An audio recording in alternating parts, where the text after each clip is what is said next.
Let's get to the Premier League leaders then, Arsenal, who are now 9 points clear after a comfortable victory over Sunderland at the Emirates. It's their biggest lead in the Premier League since the last time they took the title in 2004. Cloud9, say the Sun, as Martin Zubimendi scores once again. And Mikel Arteta's team, Charlie, take another step towards the promised land. You know, on the final whistle yesterday, obviously a huge roar, and the feeling just felt different because obviously everyone at the Emirates has been a bag of nerves this season for most of the time anyway. And I think even the most pessimistic Arsenal fan, yes, they realised, even though they've believed they could win the title, I think most of them know they're going to win the title. And, you know, it's been a big week for Arsenal, you know, thrashing Leeds, getting past Chelsea, and putting 3 past Sunderland, who was stubborn, without playing brilliant football, they're effective. They're the best team in the country at the moment. Got the best squad, and even Arteta, you know, his body language at the end of the game, and he was having a chat with Granit Xhaka on the pitch, it was all very, very positive. After the game, and we go to Brentford Thursday now in good spirits, I think. We were talking, James, about title-winning sides before we came on air this morning. I think you at the time were still battling the A4, but one of the conversations that we were having is that you become very misty-eyed about teams that win the title and say, oh, wasn't it great? They must have won 4-0 every week, playing like Brazil in 1970. And actually, that's not really the case a lot of the time. Is one of the things you would say about Arsenal, they just make the fewest mistakes and the least slip-ups compared to those around them? Yeah, I mean, so I had last weekend I went to Leeds on a Saturday and then watched Spurs play City on Sunday. So I got to see both teams live in the space of 24 hours. And the difference between them on that day was Arsenal went 2-0 up at Leeds, and Leeds had a little spell where they started to try to get back in the game, and Arsenal kind of killed it off. Then City went 2-0 up at Spurs. Spurs found a way back into the game, and they didn't have that level of control. And what people, I think, mistake as kind of boredom or functionality is that ability to control matches. And Arsenal are better at that than anyone else because City have dropped off. And I think because Arsenal have not been maybe as free-flowing and as expansive and as dynamic as they maybe have been in recent seasons, I think the reason for that is because they were caught a little bit between the team they were last season and the team they planned to be this year.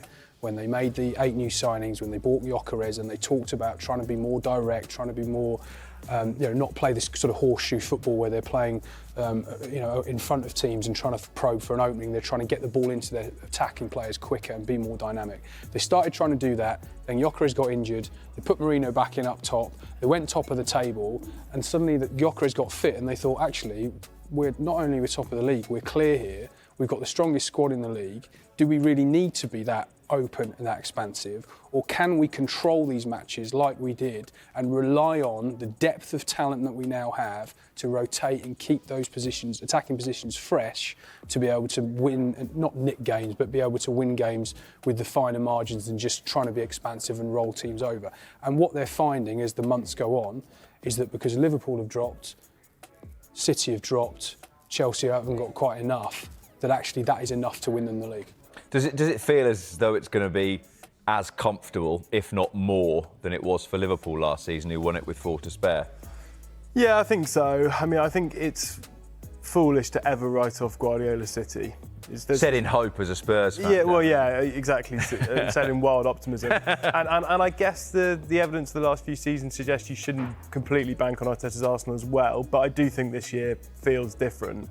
I mean, one interesting element, I guess, is that they've got a League Cup final now in March 22nd. And I do think, there's potential for that game to be quite psychologically significant and interesting. Arsenal going for their second trophy under Arteta, but for almost all of the squad, their first trophy, really, certainly at Arsenal. City have almost a whole new team. They need to lift silverware as well, and Guardiola's talked a lot about the significance of winning a minor trophy and going on to win bigger ones. So that could psychologically be an interesting game if City win it and they're still within, let's say, 6-7 points. They've then got Arsenal at the end of April in the league.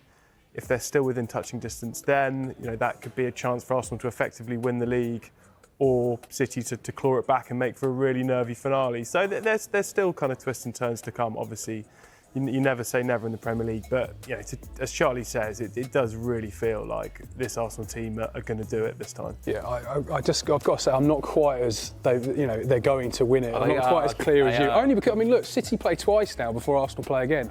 They win at Anfield. I think it's Fulham they've got in midweek. They could be 3 points behind Arsenal by the time they go to Brentford, which we all agree now is a very difficult game for Arsenal. City don't feel like the kind of team that are going to win 7-8 in a row. No, as they did previously. And I think they thought if they could stay within touching distance, because they know they've got that game at the Etihad at the back of their minds, which they've got to win if they're going to win the league. I think if they could keep Arsenal within 3, 4, 5 points with that game sort of in their back pocket, then they'll feel they're in it. But the chances are, if they lose at Anfield today, they'll be 9 behind, and it's a very long way back from there. You spoke to Victor Gyökeres yesterday. That interview will come out, I think, in tomorrow's papers. So without wanting to crash embargoes, what was his sort of mood? It's an interesting one. James was sort of speaking earlier about things not being binary, and often it's been too easy. He's had 0 touches in the first half an hour of a game, and he may not be the next Harry Kane, but he might be a significant addition to help Arsenal over the line. I really do, and so I disagree with a lot of people over this, and he's got a lot of criticism, a lot of it deserved as well. But they brought him in, and he's something different. And not all his goals are pretty. He shinned it against Leeds. Yesterday he's falling over on one leg and scored it with the other. But the second goal was obviously he was in the right place to get the pass from Martinelli. He's got 6 goals in 8. And again, we mentioned off air, I'm not trying to compare with Thierry Henry and Dennis Bergkamp now, but you did say earlier you think he's better than both of them. You're going to explain why he's more useful than Thierry Henry and Dennis Bergkamp. But he's got 13 goals in his 32 games for Arsenal, and in 32 games Henry scored 12 and Bergkamp scored 11. Now look, they've all arrived at Arsenal having had very different journeys. Obviously Thierry had a bit of a disaster at Juventus, and he was playing as a winger. And obviously Bergkamp came from Inter Milan. But it just shows you that there was some patience needed, and I'm still not saying that Victor Gyökeres is going to achieve anything like those two. But equally, he's got an important part to play in that team. And, those that want him to be on the subs bench, they got that yesterday, and Suzu started, and he didn't have a great performance. Gyökeres will score in all competitions, not the Premier League, 23, 24 goals this season. Steam coming off a few computers in the social media department there. Well, Charlie Wyatt calls him better than Henry. You're going to back this up now, James? No. Gyökeres suffers, I think, from a perception problem, and that is partly Arsenal's making. Because, as I mentioned earlier, I was on tour with him in pre-season when he came out, when he signed. And all of the chat around his arrival was, he's the man. He's our number 9, finally, we've got a striker. He is going to be, he took the 14 shirt, he took Henry's shirt. He didn't have to take that, 10 was free at the time. And all the talk was, this is the man. Now, he's not the man at the moment. He may never be the man, but that's okay, because he's a good option. And what we're seeing at the moment is somebody, yesterday I think was a prime example of where he is. Come off the bench when the game is stretched and you've got play. When we talk about that direct football I was mentioning earlier, look at the goal. All right, it's a counter-attack goal right at the end of the game, but that's the kind of goal he wants to score. Breakaway football, simple, straight running, passes, finish. Nothing too complicated. That's where he wants to play his game. When you ask him to link the play, or you're playing against teams that defend in low blocks with heavy numbers, it's not for him, that. But he's a good option in a good team. He's not the talismanic generational striker that I think they wanted to paint him to be. Which was a mistake. Which was a bit of a mistake. And that's why I think he struggles from that perception issue. He could get 20 goals in the team that wins the title. What's wrong with that? And in terms of perception and kind of pressure, it was hard of him when Havertz and Jesus were injured, I think. Because then it was like, you're the main man. You're the missing piece of the jigsaw. You're going to come in, be our number 9, score the goals. And now they're back. He doesn't have to start every game. The pressure's off to an extent, and I think that's going to suit him. Just a one-word answer from each of you then on that subject. If Arsenal get themselves to the Champions League final, who starts up front? Havertz. Gyökeres. Havertz. thought we were going to say Jesus just for the sake of variety, but he didn't. Let's take a look at what that means at the top of the table. Aston Villa, of course, dropping points today. They had the chance to move up to second. So Arsenal, as it stands, are 9 clear of City. City, of course, travel to Anfield on Sunday. Don, I heard your dulcet tones on this game as I was watching. Arsenal, really good. Do you know what? I thought it was a really good game of football. I enjoyed it. I thought Sunderland went there and they went man for man and they got in their faces and tried to stop them playing. I thought Brobby led the run really well for them. I thought Trossard was easily the best player on the pitch. The first goal, high-level football IQ, the way he sucked 2 Sunderland players over towards him. Then the Zubamendi finished. Then in the end, the scoreline flattered Arsenal a little bit. I thought 3 was a tad harsh. But I think you nailed it in your assessment there, Dan. They were professional. They got the job done. They played football when they earned the right to play. They go 9 clear, 90-10 in their favour. I stand by it. And it was a fixture in a game where, if you remember at the Stadium of Light, Sunderland beat them up a little bit and it was a 2-2 draw and Sunderland were quite aggressive. They tried the same tactics today. Arsenal were just too good. What was striking as well, obviously, no Saka in this game. No headline, no stress, no problem, compared to where we were this time last year where he got injured and we thought, what are Arsenal going to do? Yeah. This was such an Arsenal performance, though, wasn't it? Yeah. I mean, they gave nothing away. Brobby tried to fight with the 2 centre-backs and came off second best. It wasn't exactly scintillating soccer, was it? But they won 3-0. I mean, it was just an Arsenal performance. That's what it is. It most certainly was. Don, you look at this and I suppose the question that comes out of it is who is the best player to play up front for Arsenal, given that he's got 3 options in theory now. Havertz, so playing in midfield today, Jesus, Gyökeres, or indeed the German? I think it's the German. I think it's Kai Havertz. I think it's one of them, you know. I think we sometimes get a little bit bogged down with best 11s. I don't honestly think Mikel Arteta thinks he's got a best 11. The players that come on, they've got 2 players for every position. They're strong. You know, you look at the forward line, it might be a case if you play Jesus at Leeds where it's a little bit, you know, or Gyökeres where you might need a physical centre forward or you might need movement off Jesus. If you're playing against a low block, you might want Havertz because technically he's very good. As you saw today in the first couple of minutes, he had a chance in the air, which he should have done better of. But I honestly think Mikel Arteta can just look at the opposition, not so much look at his personnel and think, right, who's my best player? It's who's best to play against the opposition, and 3 fantastic choices.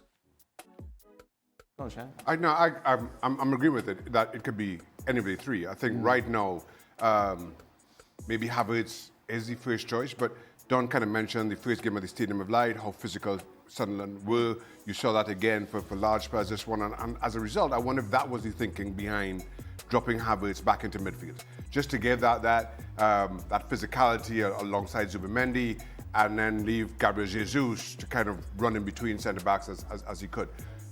On another day when it isn't as physical a team, maybe you play Havertz up front and you change your midfield up accordingly. It really is a good options for Arteta to have in terms of how you change not just your front line, but how maybe you bolster the physicality of the midfield as need be. But right now, Stevie kind of jokingly suggested, I think Gyökeres is going to come off the bench more times than not. I've got a question, though. Go on, Stevie. Do you want 3 players that, on the face of it and on paper, well, if we're playing against this team, we can play him, and if we're playing against them, we can play... So that all sounds really positive.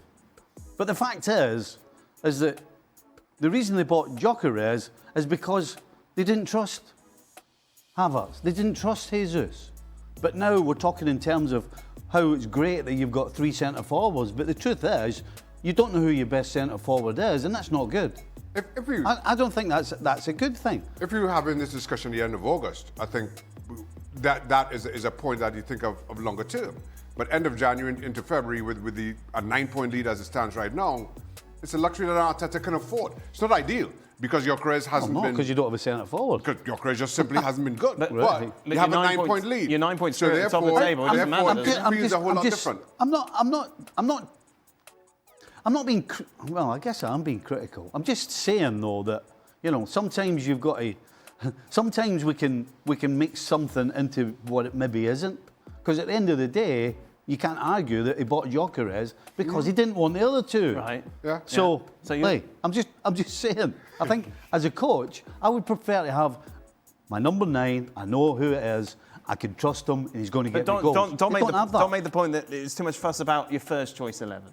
It's about the squad and it's about the team. Dan, it's a personal opinion. If I'm the coach, I would rather have my centre forward and 2 others who, if I need, I can either give the guy a rest, or if he gets injured, I can bring them in. Well, you're 9 points clear at the top of the Wait, table.